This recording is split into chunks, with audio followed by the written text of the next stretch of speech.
Hey guys, this is Yoda. This will be my preliminary tier list for Season 3 Mythic Plus PR for Week 1 PTR tuning, which is completely irrelevant for what's actually going to be meta.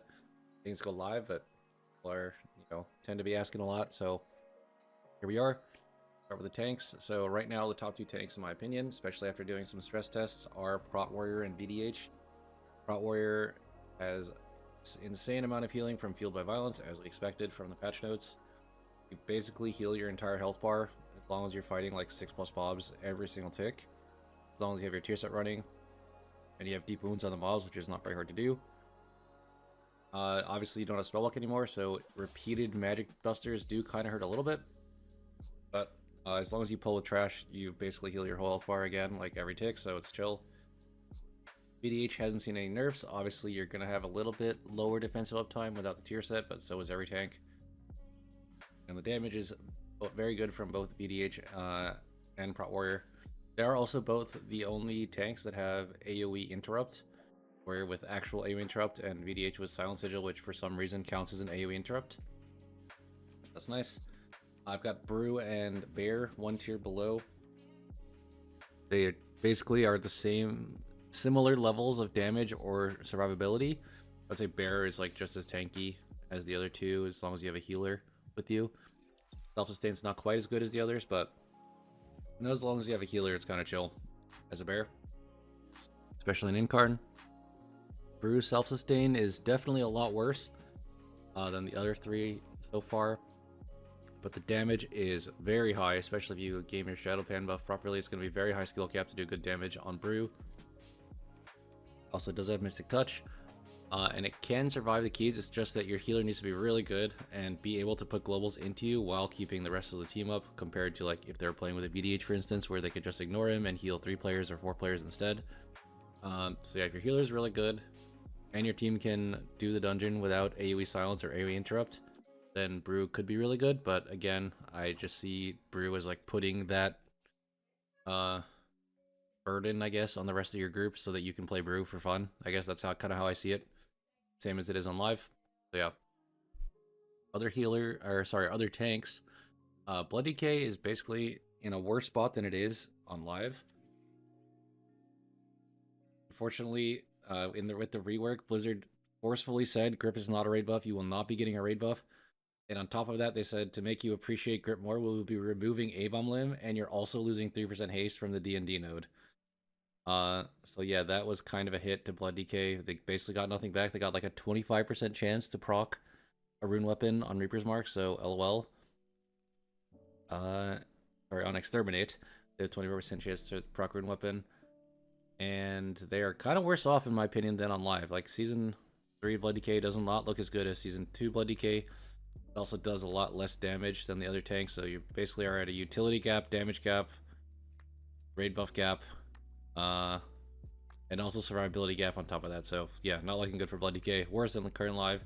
Prot Paladin is way worse than live, so Season 2 Prot Paladin is like, maybe if you do 2 key levels lower, and your healer's healing you a lot, you could potentially survive the keys, maybe, and at least you get to be Prot Paladin and do good damage. In Season 3, the only thing they have going for them is Hammer and Anvil on Blessed Hammer, which, in my opinion, might as well be a bug with how much damage it does. But even with that, they're still doing like comparable damage to normal tanks like Warrior, VDH, and Brew, while requiring massive amounts of healing. Prot Paladin, now that Brew is reworked and Warrior has insane Fueled by Violence, Prot Paladin is actually the lowest self-sustained tank in the game. On top of taking the most damage of all tanks, so they require the most healing. On top of that, the meta is now to pull like 3 million casters instead of just 2 of them, since they're worth so much count for so little health. And just AoE stop them forever. Prot Paladin can only contribute Blinding Light to that. Their single interrupts from Avenger's Shield, Lodge, and their own kick are not super useful in such a meta. Prot Paladin is down horrendous, worse than it has been in a long time, in my opinion, on the current PTR. For healers, I actually haven't had the chance to play with that many healers. There's like 3 of them down here in the not played with section. But all the healers I've played with so far have looked okay. Except for the Holy Priest. I haven't really played with someone who is super experienced with Holy Priest. We did like 1 key He said it was his first time playing Holy in a long time. Resto Druid is looking extremely strong, especially with Wildstalker build. It actually, at no hyperbole, while Resto Druid looks so strong that it made Prot Paladin look playable. I just played Prot Paladin, the Resto Druid never targeted me, and like 60% plus of the healing done to me was by the healer, so that was very epic. Resto Druid can basically heal through anything right now. Disc Priest also looking very good. Both tier sets, Voidweaver and Oracle, are both very strong, so there's a high probability that one of them makes it through. Voidweaver Disc is doing the most damage of any healer by far, so that is nice. Resto Shaman is kind of the same as live from what I could tell, same power level. The only real reason you play, usually the reason you play Resto Shaman is because you have specs in your comp that cannot play the game without a Shaman buff, such as like a Prot Warrior, really good for DK, certain rogue specs, etc. Like if you have specs in your comp that cannot play the game without a Shaman buff, then Resto Shaman is really good at filling that niche. They also have double AoE stop, so that is nice too. So yeah, that's all the healers I played with really. I haven't really seen anyone play HPAL, Prez, or even Mistweaver yet. So it remains to be seen how good those are in Mythic Plus. Please stay tuned for the future weeks. So yeah, as far as DPS goes, it is looking really good for the caster friends. Moonkin has some insane interaction with their tier set and the Dryads and double incarn, where they incarn twice in a row and just do 50 million opener and also delete one big mob from the game. They literally do its full health bar in one Star Surge, so that's kind of crazy. Enhance's tier set is extremely strong, the Stormbringer one. I don't really see it getting unnerfed. It's very likely going to be nerfed since Enhance is overperforming, I think, in terms of damage done. And that is going to make Enhance very sad because, unfortunately, Enhance still has the same problems it had in previous seasons, which is that it lacks utility, and it is a little bit squishier, especially compared to other classes like Mage. Like if you one-to-one compare Enhance with Mage, Enhance is like Stone Bulwark Totem. Mage has Mass Barrier. Like, it's just a Stone Bulwark Totem that goes on the group and also has 25% DR. They also have Alter Time versus like Healing Surge. And then there's like Ice Cold and G-Invis versus Shaman Wall. So it's really, really bad utility-wise compared to some other classes, especially Mage. And it is super squishy. I would say the only reason it was able to get by in Season 1 is because Prot Pally was meta.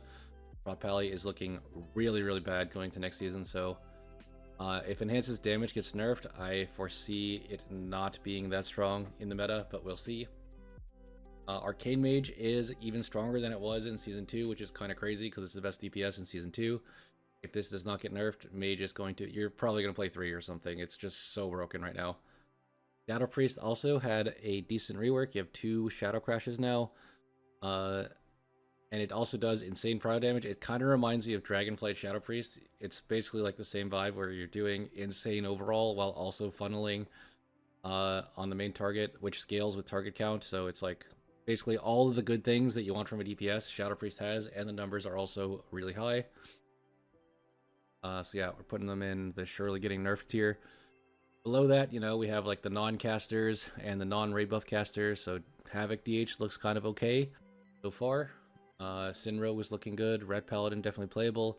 The DKs got a rework. Unfortunately, you know, Grip is not a raid buff, so they have been kind of punished in that way. They just got severely nerfed in the class tree, and they're a little bit undertuned right now, from what I can tell, based on damage done. Overall, we'll see if they get buffs. Usually, Blizzard likes to buff things after they rework them, so we'll see. Warlock, kind of the same as it is on live. It does pretty good damage. Still no raid buff, still okay utility. Not really much has changed in my opinion. Ellie Shaman basically suffers from the same thing as Enhanced Shaman. Basically exact same problems, except that you don't even want to push Earth Ellie all the time as Ellie, so it's a little bit worse in that regard. And aggro is a big issue from what I've seen from Ellie Shaman, so yeah, there's that. The other mages that are not Arcane seem like pretty good. You know, you still have all the mage utility, it's just not as good as Arcane Mage, so putting them one tier below. And Dev Evoker was randomly doing pretty good damage when I played with one, so that's good. The non-Sin Rogues are looking quite undertuned. Hopefully Outlaw sees a buff. I think Sub is like a little bit bugged right now, not 100% sure. Hopefully that gets fixed. I have literally never played a PTR where Sub wasn't bugged until like the last week of the PTR, so yeah, kind of interesting there. But hopefully Outlaw sees a really big buff, or maybe they'll uncap Blade Fury, haha, that'll never happen. So yeah. Also, there's a lot of specs here that I have just never played with on the PTR or haven't seen many people playing. And there's a lot of tuning to come, so if your goal is to watch this tier list and then level a character and prep it for Season 3, I would say that's probably not a good idea. Just be prepared for anything. Especially at the start of the season, you can kind of just play like your favorite class and then be ready to reroll later in the season. That's almost always how it goes. Everything is viable at the start. Like people are just playing their raid main in keys and pushing a little bit in high keys for fun. Then once it becomes time to like actually push for title or do high keys, they'll just reroll to whatever's meta. So yeah, all right, that's it for the first tier list. Thank y'all for watching. Peace out.